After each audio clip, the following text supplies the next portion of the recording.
I have great news.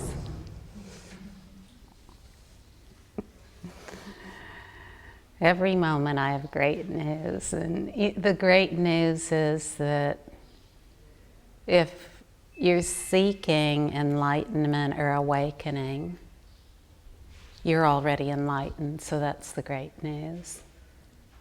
There's no one striving to get something called enlightenment or awakening. That has to be the starting point. That has to be the starting point. The entire purpose of the Great Freedom Teaching is to demystify and normalize the timeless freedom that is already the case for every human being. So there's no need to put this matter of awakening or enlightenment or timeless freedom or whatever you want to call it into any category.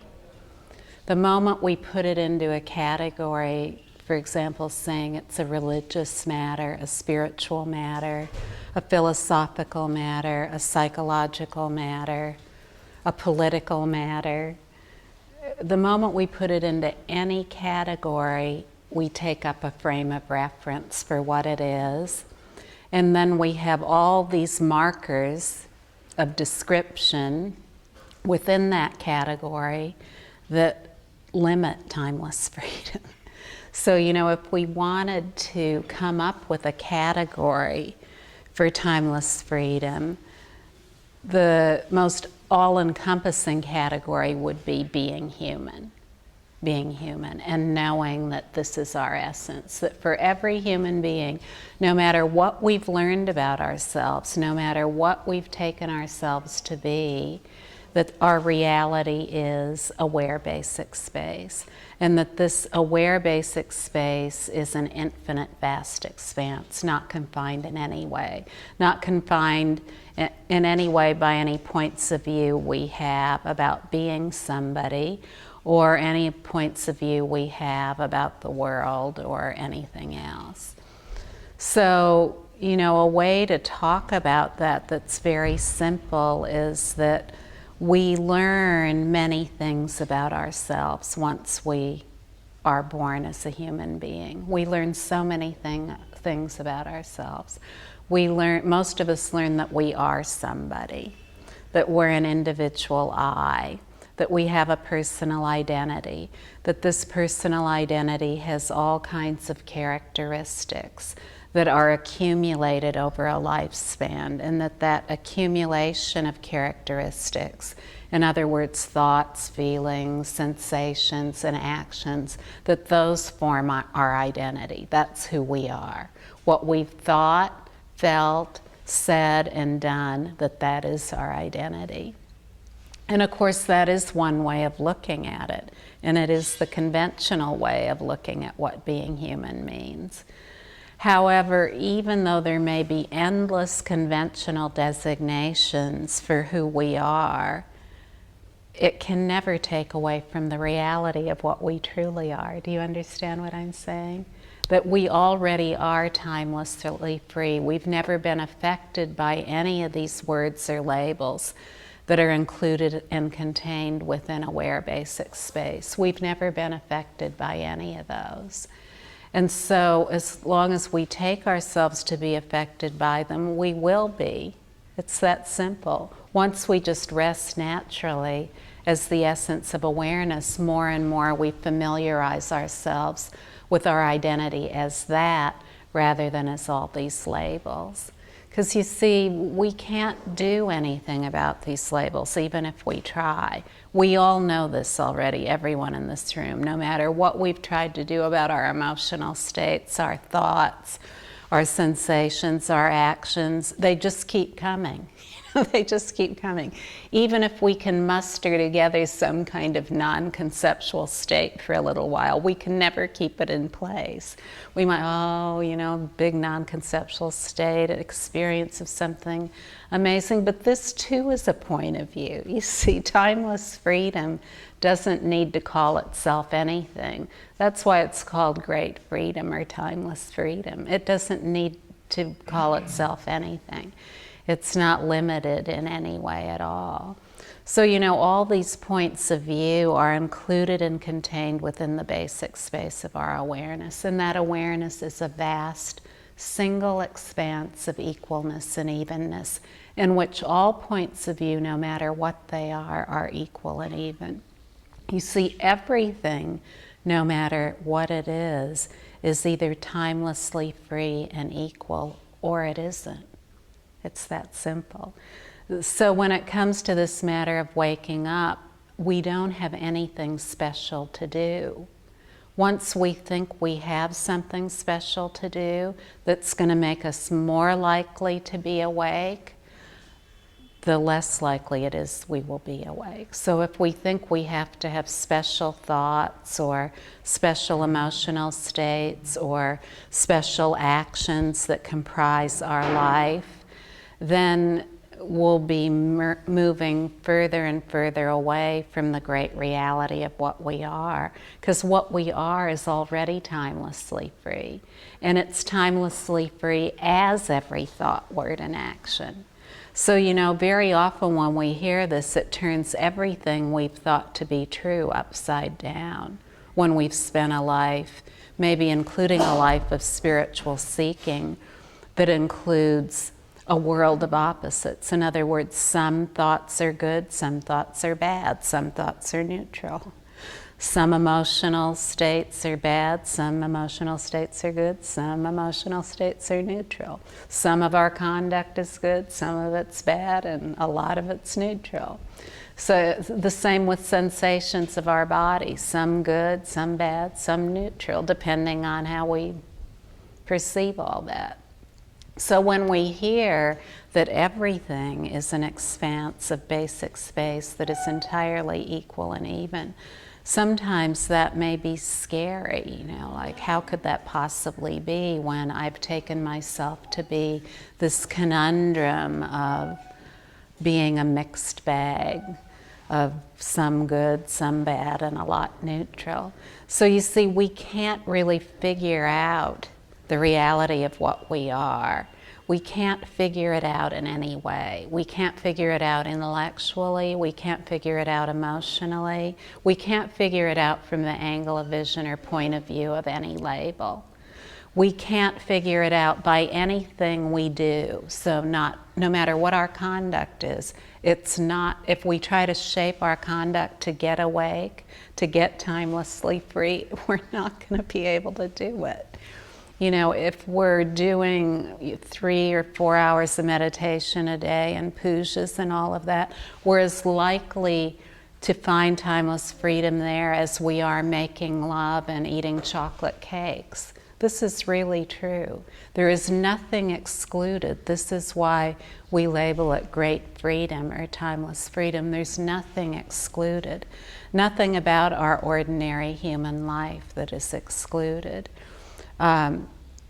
If we think we have to put ourselves into a bodily state of total pure peace in order to realize who we are, that's just another point of view, you see. That's just another addition to the points of view of who we might take ourselves to be. But the tried and true way of allowing all of this to naturally settle as a single blissful expanse is to just rest naturally, rest freely as awareness itself that is the essence of every perception, no matter how we've judged these perceptions to be positive, negative, or neutral. And the more we do so, the more this uncontrived reality of complete rest becomes obvious.